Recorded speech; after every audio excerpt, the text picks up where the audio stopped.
اللہ رب العزت کا بڑا احسان ہے کہ اللہ رب العزت نے ہمیں اپنے پیارے حبیب صلی اللہ علیہ وسلم کی امت میں پیدا فرمایا۔ اس پر جتنا بھی شکر ادا کیا جائے کم ہے۔ یہ وہ امت ہے اور آپ علیہ السلام ایسے نبی ہیں اور ان پر جو اتاری گئی کتاب قرآن مجید فرقان حمید ایک ایسی کتاب ہے کہ انبیاء نے اس کی خواہش کی اور پھر آخری درجے میں حضرت عیسیٰ علیہ السلام نے یہ خواہش ظاہر کی کہ اے اللہ پھر آپ مجھے اس امت میں پیدا فرما دیجئے، اور اللہ رب العزت نے پھر ان کی دعا قبول فرمائی اور ان کو زندہ آسمانوں پہ اٹھا لیا اور قرب قیامت میں دوبارہ ان کو زمین پر اتارا جائے گا۔ پھر وہ کلمہ پڑھ کر آپ علیہ السلام کی امت میں داخل ہوں گے اور پھر جو سارے سلسلے ہیں وہ چلیں گے۔ تو یہ بات کرنے کا مقصد کیا ہے؟ یہ بات کرنے کا مقصد یہ ہے کہ ہمیں اس اہمیت کا اندازہ ہو جائے کہ جو اہمیت ہمیں ملی ہوئی، جو پریورٹی ہمیں ملی ہوئی، جو ایک عزت ہے وہ اس آخری امت کے حوالے سے ہم لوگوں کو ملی ہوئی ہے، اس کی اہمیت ہمارے دلوں میں زندہ ہو جائے اور ہمیں اس اہمیت کو سمجھنے کی اللہ رب العزت توفیق عطا فرمائے۔ یہ کہنا تو بڑا آسان ہے کہ ہم مسلمان ہیں اور ہم جو ہیں تو اپنے آخری نبی صلی اللہ علیہ وسلم سے بڑی محبت کرتے ہیں۔ تو اکثر میں بات کرتا ہوں کہ ہم لوگ ایک نعرہ لگاتے ہیں کہ حرمت رسول پر جان بھی قربان ہے۔ یہ صرف یہاں سے ہے، یہ زبان سے، یہ دل سے نہیں ہے۔ اگر دل سے ہوا ہوتا تو پھر ہم رسول اللہ صلی اللہ علیہ وسلم سے محبت ویسی ہی کرتے جیسے صحابہ نے۔ اگرچہ صحابہ کی محبت بہت زیادہ ہے لیکن اس کا عشر عشیر تو ہوتا۔ صحابہ کی محبت کیسی تھی کہ رسول اللہ سامنے موجود ہیں اور محبت کی جا رہی ہے۔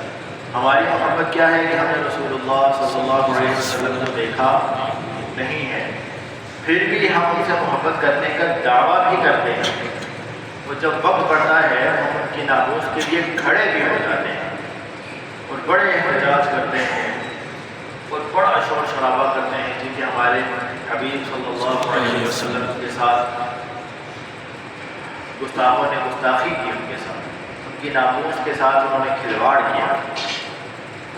یہ تو بات ہو گئی ان لوگوں کی جو مسلمان نہیں ہیں، اور اگر وہ ایسی حرکت کرتے ہیں تو ہم ان کے خلاف کھڑے ہو جاتے ہیں۔ لیکن ہر بندہ اپنے گریبان میں جھانک کے دیکھے کہ کیا کوئی ایسا ہے کہ میں نے آپ علیہ السلام کی کسی معاملے میں گستاخی کی، میں نے رسول اللہ صلی اللہ علیہ وسلم کا دل دکھایا، میں نے یا میرے عمل سے کچھ ایسا ہوا ہو کہ میں نے آپ علیہ السلام کی ناموس کے اوپر میں نے کوئی زد لگائی ہو؟ یہ ہر بندے کو سوچنا چاہیے۔ اور جب ہم اپنے گریبانوں میں جھانک کر دیکھیں گے تو کہیں نہ کہیں ہمیں محسوس ہوگا کہ جی میں بھی اور یا میرا شمار بھی ایسے لوگوں میں ہو رہا ہے جو رسول اللہ صلی اللہ علیہ وسلم کا دل دکھا رہے ہیں۔ ناموس کی بات نہیں کرتا، دل دکھا رہے ہیں، خواہ وہ کسی بھی صورت میں ہو، خواہ آپ علیہ السلام کی کسی سنت کو چھوڑنے کی وجہ سے ہو، خواہ آپ علیہ السلام کی کسی سنت کا مذاق اڑانے کی وجہ سے۔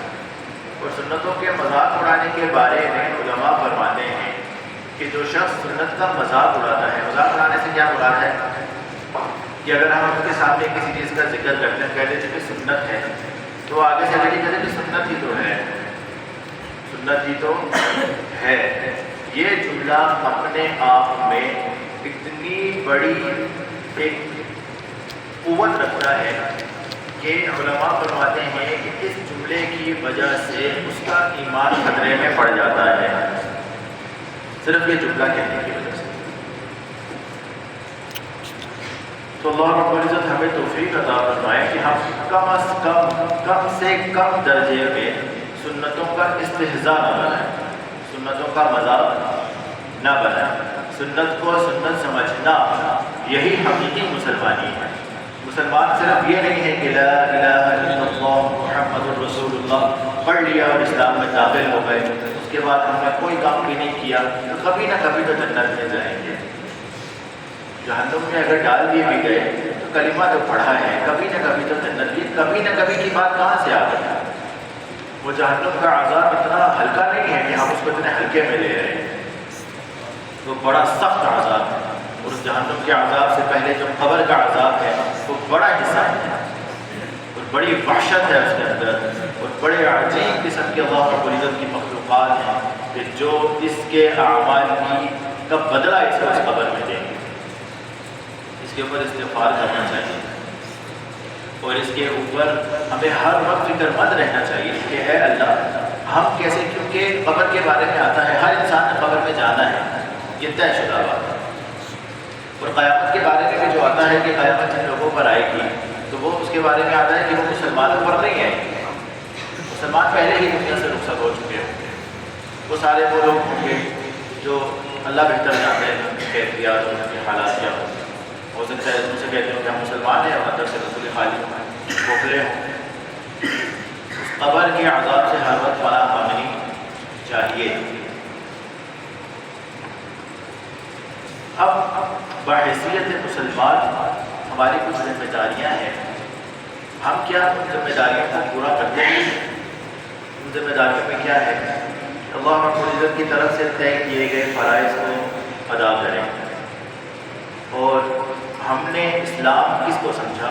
اسلام کے بنیادی 5 ارکان جو ہم نے پڑھے، کلمہ، نماز، روزہ، حج اور زکوٰۃ، ہم نے یہ سمجھ لیا کہ بس یہی اسلام ہے۔ صرف یہ اسلام نہیں، اسلام کے اندر جہاں عبادات آتی ہیں وہاں معاملات بھی آتے ہیں، وہاں معاشرت بھی آتی ہے، لوگوں کے ساتھ ہمارا رہن سہن کیسا ہے، دنیا کے اندر ہمارا لوگوں کے ساتھ رویہ کیسا ہے، یہ ساری چیزیں اسلام میں آتی ہیں۔ ہم کچھ چیزوں کو پکڑ کے بیٹھ جائیں اور کچھ چیزوں کو چھوڑ دیں، یہ تو پھر آدھا تیتر اور آدھا بٹیر والی بات ہے۔ جیسے اردو میں کہاوت ہے چلے اس کو ذکر نہیں کرتے ہیں، تو یہ جو 50-50 والا کانسیپٹ ہے اس کو چھوڑنا پڑے گا اور پورے کا پورا اسلام میں داخل ہونا پڑے گا، تب دنیا کے اندر بھی کامیابی ہمارے مقدر ہوگی اور آخرت میں بھی ہمیشہ ہمیشہ کی کامیابی مقدر ہوگی۔ اور دنیا میں ہم نے کامیابی کس کو سمجھا ہے؟ دنیا میں ہم نے کامیابی سمجھا ہے ہمارے پاس اچھا گھر ہو، بہترین گاڑی ہو، بہترین کھانا پینا ہو، ہمارے پاس پیسہ ہو، بہترین پہننے کے لیے ہو، یہ ہمارے لیے کامیابی ہے۔ اور جو بیچارہ غریب ہے جس کے پاس پہننے کے لیے بمشکل 2 کپڑے ہیں، کھانے کے لیے 1 وقت کی روٹی ہے، اور گھر بھی اس کا بالکل ایسے پوشیدہ پرانا جھونپڑی نما ہے، اور سواری کے نام پر اس کے پاس ہم سمجھ لیتے ہیں کہ گدھا ہے اس کے پاس، اسی کے اوپر سواری کرتا، ہم سمجھتے ہیں کہ وہ دنیا میں ناکام ہے۔ اگر اس کے اعمال اچھے ہیں تو وہ دنیا میں ہماری نظروں میں ناکام ہونے کے باوجود آخرت میں ہمیشہ ہمیشہ کے لیے کامیاب ہے۔ اور جس کے پاس دنیا کی تمام آسائشیں موجود ہیں وہ دنیا کی نظروں میں تو کامیاب ہو سکتا ہے، اور اگر اس کے اعمال اچھے نہیں ہیں، وہ اللہ کو راضی نہیں کر رہا، وہ رسول اللہ صلی اللہ علیہ وسلم کے فرمان کی نافرمانی کر رہا ہے، تو وہ آخرت میں ہمیشہ ہمیشہ کے لیے ناکام ہے۔ تو ہم دنیا کے پیچھے کیوں لگ گئے؟ ہم دنیا کے پیچھے اپنے آپ کو کھپا رہے ہیں۔ اتنا ہم اگر اللہ رب العزت کی ذات کے لیے خود کو کھپائیں گے تو یہ دنیا خود بخود ہمارے پیچھے ہے۔ صحابہ کے بارے میں آتا ہے کہ ایک وقت ان پر ایسا آیا کہ اللہ رب العزت کی فتوحات کے دروازے کھول دیے ان پر، بڑے روتے تھے، کہتے تھے کہ اگر اتنی جان ہم نے دنیا میں کھپائی ہوتی اور اپنی ہڈیوں کا چورا چورا کر کے ہم نے اس میں لگا دیا ہوتا، پھر بھی ہمارے لیے اتنی فتوحات نہیں ہوتی کہ ہم نے اسلام قبول کیا، اللہ کے لیے ہم نے تھوڑی سی مشقت کی اور اللہ نے ہمیں اتنا کچھ دے دیا۔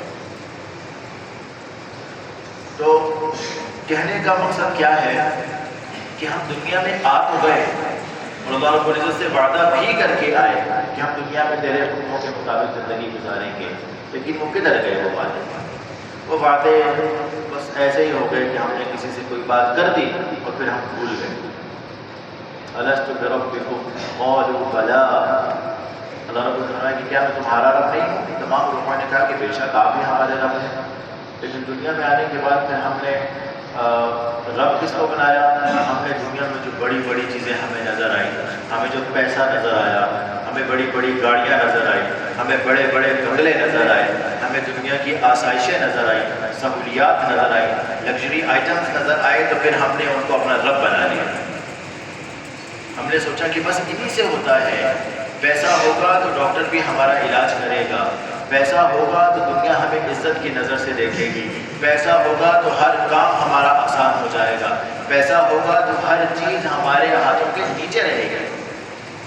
لیکن یہ نہیں سوچا کہ اگر یہ پیسہ نہ ہوتا اور ہم اپنے رب کو راضی کرنے والے ہوتے تو دنیا خود بخود ہمارے قدموں میں ہوتی۔ ہم علماء کو دیکھتے ہیں جو بڑے بڑے شیوخ آتے ہیں، لوگ کیسے ان کے قدموں میں بیٹھنے کے لیے تڑپ رہے ہوتے ہیں۔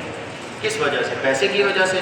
پیسہ تو نہیں ہے ان کے پاس، پیسہ نہ ہونے کے باوجود بھی بڑی بڑی گاڑیوں میں اللہ کو گھما رہے ہیں، جہازوں میں اللہ کو سفر کروا رہے ہیں، پوری دنیا میں اللہ کو لے کے جا رہے ہیں۔ کس وجہ سے؟ پیسے کی وجہ سے۔ پیسہ تو ہے ہی نہیں ان کے پاس۔ کس وجہ سے؟ کہ اللہ سے اپنا رابطہ مضبوط کیا ہے، اللہ سے اپنا تعلق مضبوط کیا ہے۔ تو کیا ہوا؟ اللہ رب العزت نے اس کا انعام دنیا میں بھی دے دیا کہ آپ نے میرے لیے اپنا سب کچھ چھوڑ دیا، آپ نے میری ذات پر اپنا سب کچھ قربان کر دیا، میں اس مخلوق کے دل میں آپ کے لیے محبت ڈالوں گا اور یہ اپنا سب کچھ آپ پر قربان کرنے والی ہو جائے گی۔ تو ایسا بننا چاہیے۔ اللہ رب العزت ہمیں ویسا بنانے کی ہمیں بنا دے جیسا اللہ رب العزت اللہ کے حبیب صلی اللہ علیہ وسلم چاہتے ہیں، اور ہماری زندگیوں کو ویسا بنا دے۔ ابھی خطبے میں نے ایک آیت پڑھی کہ یا ایھا الذین آمنوا لا ترفعوا اصواتکم فوق صوت النبی، کہ اے ایمان والو اپنی آوازوں کو رسول اللہ صلی اللہ علیہ وسلم کی آواز پر اونچا مت کرو، اونچا مت کرو۔ ولا تجهروا له بالقول كجهر بعضكم لبعض، کہ جس طرح تم آپس میں ایک دوسرے کو بلاتے ہو، آپس میں ایک دوسرے کو آوازیں اونچی کر کے ان کو آواز دیتے ہو، ایسا رسول اللہ صلی اللہ علیہ وسلم کے سامنے مت کرو۔ یہ تو منع فرما دیا، ایک ادب سکھایا اور پھر فرمایا کہ ایسا جیسے تم آپس میں کرتے ہو وہ بھی، اسے بھی منع فرما دیا۔ پھر آخر میں اس کی سزا بھی بتائی کہ ان تحبط اعمالکم، کہ اگر تم ایسا کرو گے کیا ہوگا؟ تمہارے اعمال ضائع ہو جائیں گے، وانتم لا تشعرون، اور تمہیں اس کی بھنک بھی نہیں پڑے گی، تمہیں اس کا احساس بھی نہیں ہوگا، تمہارے علم میں بھی یہ بات نہیں آئے گی تمہارے اعمال ضائع ہو جائیں گے۔ یہ آیت پڑھنے کا مقصد کیا ہے؟ ابھی چند دن پہلے مدینہ میں ایک واقعہ ہوا، لوگوں نے آوازیں لگائیں، لوگوں نے نعرے بازیاں کی۔ یہ ہم مسلمان، ہر بندہ اپنے گریبان میں جھانک کے دیکھے کہ یہ ہماری مسلمانی ہے۔ ہم بات کرتے ہیں کہ حرمت رسول پر جان بھی قربان ہے، اپنی آواز کو قربان نہیں کر سکے ہیں تو جان قربان کرنا تو بہت دور کی بات ہے۔ اور علماء فرماتے ہیں کہ یہ آیت جو نازل ہوئی یہ تب بھی اس کا وہی درجہ تھا، آج بھی اس کا وہی درجہ ہے۔ آپ رسول اللہ صلی اللہ علیہ وسلم کے روزے پہ تشریف لے جائیں، جو گئے ہیں انہوں نے دیکھا ہوگا، اور جو نہیں گئے اللہ کو جلد از جلد اپنے روزے کی زیارت کروائیں، وہ جا کے اپنی آنکھوں سے دیکھیں گے۔ اس کے اوپر لکھی ہوئی ہے یہ آیت کہ اپنی آوازوں کو رسول اللہ کی آواز سے بلند مت کرو۔ لیکن کچھ بدبخت ایسے ہیں، کچھ دین سے دور لوگ ایسے ہیں، کچھ دین سے بیزار لوگ ایسے ہیں کہ جنہوں نے یہاں تک بات سمجھ میں آتی ہے روزہ رسول پہ بھی جا کے انہوں نے آپ علیہ السلام کی ناموس کی حفاظت نہیں کی، روزہ رسول پہ بھی جا کے رسول اللہ صلی اللہ علیہ وسلم کے اس روزے کی، اس موجودگی کے تقدس کا خیال نہیں کیا اور اپنی آوازوں کو بلند کیا۔ اس کے بعد ویڈیو بنائی کہ ہم نے ان کو یہاں سے بھی بھگایا ہے، ہم ان کو نماز پڑھنے سے بھی روکیں گے، تمہاری کیا اوقات ہے کسی کو نماز پڑھنے سے روک سکو؟ اور اس کے اوپر ہمارے کچھ بھولے بھالے مسلمان اس کا دفاع کرتے ہوئے نظر آ رہے ہیں۔ اپنے ایمان کی فکر کرنی چاہیے. جن لوگوں نے یہ کیا ان کو بھی، اور جو ان کے دفاع میں سامنے آ رہے ہیں ان کو بھی اپنے ایمان کی فکر کرنی چاہیے کہ ہماری محبت ہمارے حکمرانوں سے جو ہم محبت کرتے ہیں وہ اتنی بڑھ گئی کہ ہم نے رسول اللہ صلی اللہ علیہ وسلم کی محبت کو بھی پیچھے چھوڑ دیا. یہ ہماری محبت ہے رسول اللہ سے. باتیں ہماری بڑی بڑی ہوتی ہیں کہ حرمت رسول پر جان بھی قربان ہے. بدبخت اپنی آواز کو قربان کرنا پہلے سیکھو، پھر جا کے رسول اللہ کی ناموس پہ اپنی جان کو قربان کرنا. ہم رسول اللہ کی سنتوں پر اپنی خواہش کو قربان نہیں کر سکتے اور باتیں ہماری بڑی بڑی ہوتی ہیں. یہ ہماری مسلمانی ہے. ہم اس دن کے لیے آج پیدا ہوئے تھے کہ ہم اپنے ہاتھوں سے، اپنی زبانوں سے، اپنے اعمال سے اپنے حبیب صلی اللہ علیہ وسلم کے دلوں کو دکھائیں. اس شخصیت کا دل دکھائیں جنہوں نے ساری زندگی ہمارے لیے روتے ہوئے گزار دی کہ اے اللہ میری امت کا کیا بنے گا، اے اللہ میری امت کا کیا بنے گا. آج اس امت کا حال دیکھیے، آج اس امت کا حال دیکھیے کہ جس کے لیے رو رو کر شب و روز گزار دیے نبی نے. آج وہ امت اٹھتی ہے اور اپنے اسی مہربان کا، اپنے اسی نبی کا دل دکھاتی ہے.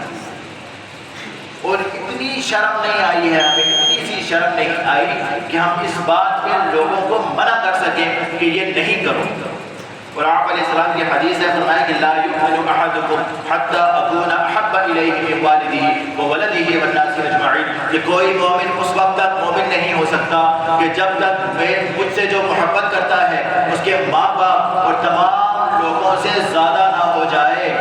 اس حدیث کو سامنے رکھتے ہوئے سوچ لیں ہم کہ ہماری محبت رسول اللہ سے زیادہ ہے یا ہمارے حکمرانوں سے زیادہ ہے. آگ لگے ایسی حکمرانی کو، آگ لگے ایسی حکومت کو، غرق و برباد ہو جائے ایسی محبت جو ہمارے رسول اللہ صلی اللہ علیہ وسلم کا دل دکھاتی ہے. اس لیے ہم نعرے بازی کرتے ہیں. یہاں پہ رہ کے کرو سمجھ میں آتی ہے، وہاں ہم لوگ کس لیے جاتے ہیں؟ گناہ بخشوانے کے لیے. لیکن وہاں ہم گئے گناہ کا اور زیادہ بوجھ لے کے اپنے سروں پہ واپس آ گئے. وہ جگہ ایسی ہیں جہاں ثواب اچھے اعمال کریں تو اس کا درجہ بڑھ جاتا ہے. ویسے ہی اگر گناہ ہے، اس ایک گناہ کا یہاں پر اگر آپ کو ایک گناہ ملتا ہے تو وہاں 50,000 کے برابر ہو جائے گا. یہ گناہ کر کے آئے ہیں، ساری زندگی ہم نے یہاں جتنے گناہ نہیں کیے وہ ایک بات کر کے وہاں سے ہم کما کے لے آئے. اللہ رب العزت جو کچھ کہا اس پر عمل کرنے کی توفیق عطا فرمائے، اور جو کچھ ہوا اس پر ہمارے دلوں میں جو دکھ درد ہے ہم اپنے رب سے اور اپنے حبیب صلی اللہ علیہ وسلم سے گزارش کرتے ہیں کہ اللہ جو کچھ ہوا اس میں ہمارا قصور نہیں ہے. جن لوگوں نے کیا اللہ سے کہتے ہیں کہ آپ جانے اور وہ جانے. وآخر دعوانا